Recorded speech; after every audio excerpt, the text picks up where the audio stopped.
ভাড়াটা বাড়িওয়ালা সরাসরি গ্রহণ করতে পারবে না। এটা সেই বাড়ির নামে একটি অ্যাকাউন্ট থাকবে, নির্দিষ্ট ইনকাম ট্যাক্সটা কেটে নিয়ে তারপরে বাড়ির মালিকের হাতে টাকাটা দিবে। এই বাড়ি ভাড়ার ব্যবসা এটা অনেক বড় মাপের এক ব্যবসা। বাড়ি ভাড়া নিয়ন্ত্রণ আইন 1991-এর নিয়ন্ত্রকের পক্ষে সিটি কর্পোরেশন কিছু নির্দেশিকা প্রদান করেছেন, যেটা আমার মনে হয় যে এই ঢাকা শহরে বাড়ি ভাড়া যারা থাকেন তাদের একটু স্বস্তির কারণ হবে। এবং কিছু ভাড়াটিয়া, সবাই না, কিছু বাড়িওয়ালা, এখানে সবাই না, যারা লাগামহীনভাবে ভাড়া বৃদ্ধি বা নানাভাবে মৌখিক হোক বা অন্য কোনোভাবে হোক যে নির্যাতন করে আসছিলেন লাগামহীনভাবে, সেখানে একটু লাগাম টানার ব্যবস্থা সম্ভবত সিটি কর্পোরেশন করে দিয়েছে। এর মধ্যে যে নির্দেশিকাগুলো দিয়েছেন সেখানে একটি মূল নির্দেশিকা হচ্ছে প্রবেশ অধিকার। যে জিনিসটা হচ্ছে আপনি ভাড়া থাকছেন, ভাড়া দিচ্ছেন নিজের অর্জিত টাকা দিয়ে, কিন্তু বাড়িতে দেখবেন সঠিক রকম প্রবেশের অধিকার থাকে না।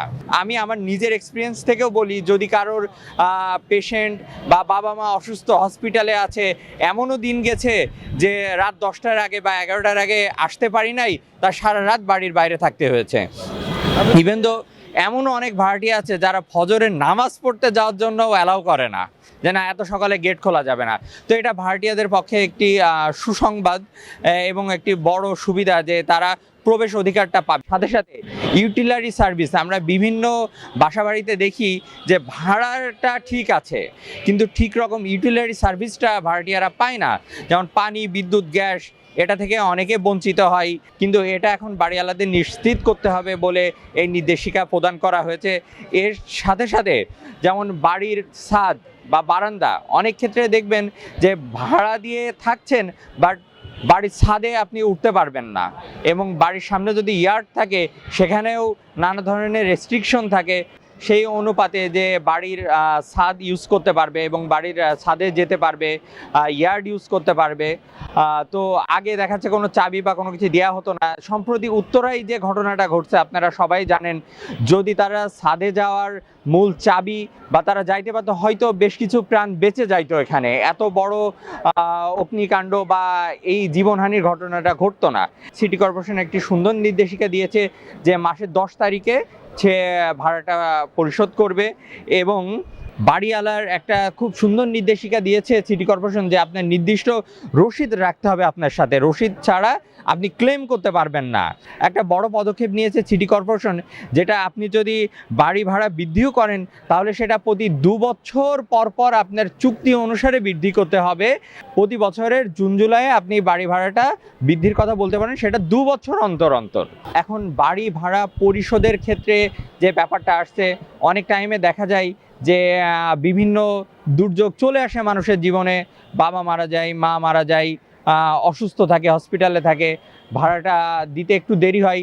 সেক্ষেত্রে বিনা নোটিশে বাড়িওয়ালা ভাড়াটিয়াদের বলে দেয় আপনার থাকা লাগবে না, আপনি চলে যান, বা ভাড়াটা দেন, প্রেশার ক্রিয়েট করে।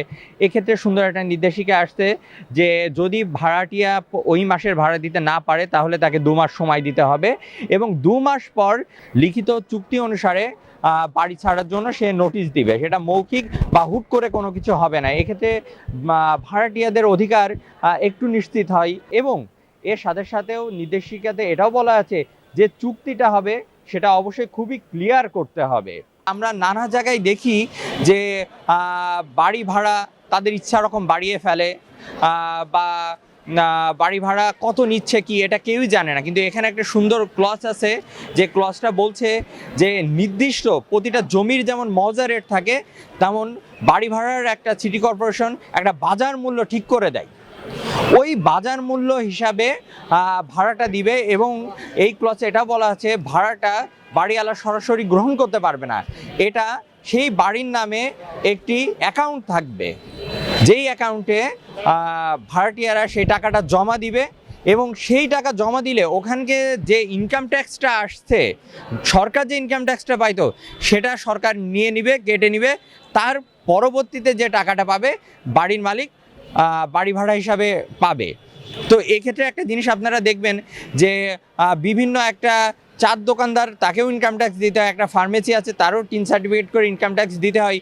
আর এই বাড়ি ভাড়ার ব্যবসা এটা অনেক বড় মাপের এক ব্যবসা, যেখানে লাখ লাখ টাকা ইনকাম হয়, কিন্তু তারা ইনকাম ট্যাক্সটা ওইভাবে দেয় না। কেন দেয় না? 50,000 টাকা ভাড়া আসলে দেখাবে 5,000 টাকা ভাড়া, কিন্তু যদি এই ক্লজটা অ্যাপ্লাই করা যায় যে নির্দিষ্ট ব্যাংক অ্যাকাউন্ট থাকবে, সেখানে ভাড়াটিয়ারা টাকাটা জমা দিবে বাড়ি ভাড়া, এবং ওইখান থেকে গভর্নমেন্ট নির্দিষ্ট ইনকাম ট্যাক্সটা কেটে নিয়ে তারপরে বাড়ির মালিকের হাতে টাকাটা দিবে, তাহলে বাড়ির মালিক ইচ্ছা রকম নিজের ভাড়াটা বাড়াতে পারবে না এবং ভাড়াটিয়ারা একটি স্বস্তি পাবে এবং ঢাকা শহরে থাকার মূলত সেটা সুযোগ পাবে। দেশে দেশে সবার সাথে দ্য নিউজ।